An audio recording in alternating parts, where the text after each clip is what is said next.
Hi guys, ഇന്ന് ഞങ്ങൾ വീട്ടിൽ പോയപ്പോൾ ഒരു കുഞ്ഞു ലവ് ബേർഡ് അത് കൂട്ടിന്ന് താഴെ വീണ് അതിങ്ങനെ രക്ഷപ്പെടാൻ പറ്റാത്ത രീതിയിലേക്ക് ഇരിക്കുകയാണ്. അപ്പം എനിക്കെപ്പോഴും ഈ താഴെ വീണ് കഴിയുമ്പോൾ എന്താ സംഭവിക്കണമെന്ന് വെച്ചാൽ അത് നിങ്ങൾ മിക്കവാറും ചത്തു പോകാറാണ് പതിവ്. അപ്പം തള്ള നോക്കാത്തതുകൊണ്ട് എന്താണെന്ന് അറിയില്ല. അപ്പം നമ്മൾ അതിനെ ഇങ്ങോട്ട് എടുത്തുകൊണ്ട് വന്നു.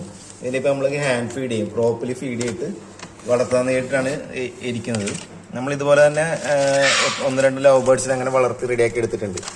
ഈ കുഞ്ഞിനെ നിങ്ങളൊന്ന് കാണിച്ചു തരാൻ വേണ്ടിയിട്ടാണ്. ഇത് കണ്ടോ, ഹായ്, കണ്ടില്ലേ? ഇവനെ നമ്മൾ കൂട്ടിന്ന് താഴെ വീണിപ്പോൾ എടുത്തിട്ട് വന്നാൽ ഇനിയിപ്പോൾ എന്ത് ചെയ്യുക വെച്ചാൽ ഹാൻഡ് ഫീഡ് ചെയ്ത് വലുതാക്കിയിട്ട് ഇവനെ നമ്മൾ തിരിച്ച് കൂട്ടിലേക്ക് തന്നെ ഇടും. അപ്പോൾ ഇവൻ്റെ ഹാൻഡ് ഫീഡ് ചെയ്യണ വീഡിയോ ഞാൻ കാണിച്ചു തരാം. ഇത്രയും കുഞ്ഞു ബേർഡൊക്കെ ആയതുകൊണ്ട് നമ്മൾ എന്താ ചെയ്യണമെന്ന് വെച്ചാൽ ഇതിനെ നമ്മൾ ക്രോപ്പ് ഫീഡാണ് ചെയ്യുന്നത് കേട്ടോ. ക്രോപ്പ് ഫീഡ് ചെയ്യണം എങ്ങനെയാണെന്ന് ഞാൻ കാണിച്ചു തരാം.